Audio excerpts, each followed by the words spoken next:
मुख्यमंत्री योगी आदित्यनाथ वो कान्हा जी की नगरी में इस वक्त पहुंचे हुए हैं, वो मथुरा में हैं, अभी भी वहीं हैं। योगी सरकार ने मथुरा में विकास की रफ्तार पर भी अचानक से ऐसा लगता है एक्सेलेरेटर दबा दिया है, बहुत तेज हो गई रफ्तार। श्री बांके बिहारी जी मंदिर न्यास विधेयक विधानसभा से पारित हो चुका है। एक ट्रस्ट बनेगा जो बांके बिहारी मंदिर का कायाकल्प भी करेगा और फिर पूरी तरह उसको मैनेज भी करेगा। और योगी जी आज वहाँ हैं तो वो बहुत सारी अनाउंसमेंट्स भी करेंगे। थोड़ी देर पहले उन्होंने बांके बिहारी जी की आरती भी की, श्री कृष्ण भगवान की पूजा अर्चना की, मथुरा की पावन धरती पर साधु संतों का सम्मान किया। योगी आदित्यनाथ ने मथुरा को 645 करोड़ रुपए की परियोजनाएं दी हैं। आज मथुरा के लिए उन्होंने 118 स्कीम्स की शुरुआत की है। मतलब जन्माष्टमी का गिफ्ट सीधे मुख्यमंत्री की तरफ से मथुरा वासियों को मिला हुआ है। आप कुछ बोल रहे थे इस पर? मैं नहीं तो आऊं खबर पर। नहीं ठीक है। मैं खबर ये है सर इसमें कि बहुत मुझे भी कई लोगों ने फ़ोन किया। पहले भी हमने क्योंकि एक बार इस खबर की चर्चा की थी, ये 2 दिन पहले हो चुका था, विधेयक पास हो गया था। पहले सरकार ने ऑर्डिनेंस के जरिए ये ट्रस्ट बनाया, फिर ये मामला हाई कोर्ट में गया। कौन ले गया इसको? वहाँ के जो पुजारी हैं, वही लोग, भक्त लोग जो हैं, वो इसको हाई कोर्ट में लेके गए। फिर मामला सुप्रीम कोर्ट में भी गया। सुप्रीम कोर्ट का ऑर्डर यह है कि जब तक हाई कोर्ट पूरे मैटर की सुनवाई ना कर ले तब तक ऑर्डिनेंस के जरिए वो ट्रस्ट अमल में नहीं आ सकता। फिर उन्होंने एक हाई पावर्ड कमेटी बना दी। वो कमेटी फिलहाल बांके बिहारी जी मंदिर का जो पूरा मैनेजमेंट है वो देखेगी जब तक ये अदालत से मामला निकल करके सॉल्व ना हो जाए। अब ये विधेयक पास हो गया है तो पहला सवाल तो ये आता है कि सुप्रीम कोर्ट के आदेश के बाद, विधेयक पारित होने के बाद, क्या ये जो ट्रस्ट है ये इन इफेक्ट आ सकता है? ये ट्रस्ट कॉन्स्टिट्यूट होगा, बन जाएगा, अपना कामकाज शुरू करेगा, या अभी भी हाई कोर्ट के ऑर्डर का वेट करना पड़ेगा? पहला सवाल तो ये। और मूल प्रश्न जिसको लेकर के लोग अदालत में गए वो अभी भी पूछा जा रहा है। मैं आपसे कह रहा था, मुझे भी कई लोगों ने फोन करके कहा कि आप हमारी तरफ से, मतलब श्री कृष्ण के भक्तों की तरफ से, अपने पैनलिस्ट से एक लाइन का एक सवाल पूछ लीजिए केवल, वो ये कि क्या हर मंदिर में कॉरिडोर बनाना जरूरी है?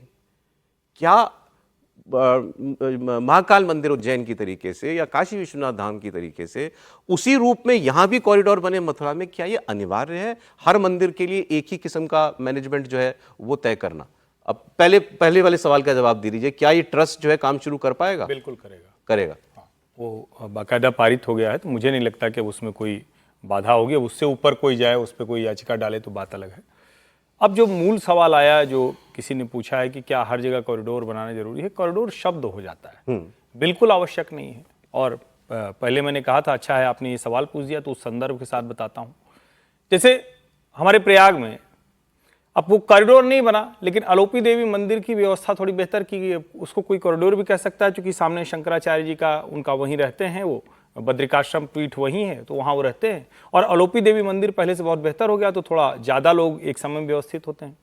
विंध्याचल में बचपन से जा रहा हूँ, हम लोग के यहाँ तो ये था कि नवरात्र का मतलब ही है कि विंध्याचल या मैहर एक जगह जाएंगे ही जाएंगे। अब वो विंध्याचल जो पहले गलियों से जाते थे, वो जो वहाँ पुजारी होते थे वो ऐसे गर्दन पकड़ के, एकदम वो छोटा सा था, उसी में लड़ती थी। सर, मतलब किसका सर न फूटता हो ऐसा मैंने नहीं देखा। काशी विश्वनाथ आप जाते थे तो जो बाबा विश्वनाथ वाली गली थी जो सीधे दशाश्वमेध घाट उतर जाती है, उस गली से जाएं आपको पता नहीं चलता था किधर है। पाँव में कीचड़ लग गया, चारों तरफ गंदगी है, झगड़ा है, पकड़ रहा है। आज आप सीधे जाते हैं। कॉरिडोर का मतलब क्या? आ जाता था कभी-कभी उस गली में जी, सांड भी आ जाता था गली में। नहीं वो तो मान लीजिए कि जहां भी है जानवर और दिक्कत होती थी। कॉरिडोर का मतलब क्या है?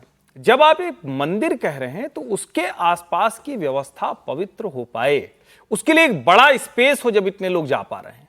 अब एक उसका दूसरा उदाहरण है जिसकी खबर चली, हमारे यहाँ जो लेटे हनुमान जी हैं उनका कॉरिडोर बना दिया भाई लोगों ने। अब खूब पैसा लगा है, बड़ा प्रयागराज में। अब वो ऐसी जगह है जहां 3 महीने पानी रहना है, गंगा जी का पानी, हर बार पानी आएगा, बाढ़ होगी, वो हनुमान जी को नहलाएंगे। और कितना भी बढ़िया आप लगा दीजिए भाई, उसका पत्थर निकल आया, लाल वाला गुलाबी वाला जो विजय जी के जयपुर से आया है, वो सब टपक टपक के गिर गया है। तो पैसा तो लगा लोगों का। ऐसा कॉरिडोर किसी काम का नहीं। और उस कॉरिडोर में किया भी क्या थे उन्होंने? वही जो घेरा लगा के 4 बार में पहुंचते हैं वही बनाया था। इसके अलावा कॉरिडोर में कुछ नहीं था। क्यों बनाया गया, किसने वो फंड अप्रूव किया, क्यों किया, बड़ा गड़बड़ था। लेकिन अब आइए बांके बिहारी, भैया जो भी वहां गया है दम घुट जाता है भाई। बच्चे को लेके जाके आप डरते हैं, गली से पहुंच नहीं पाते हैं।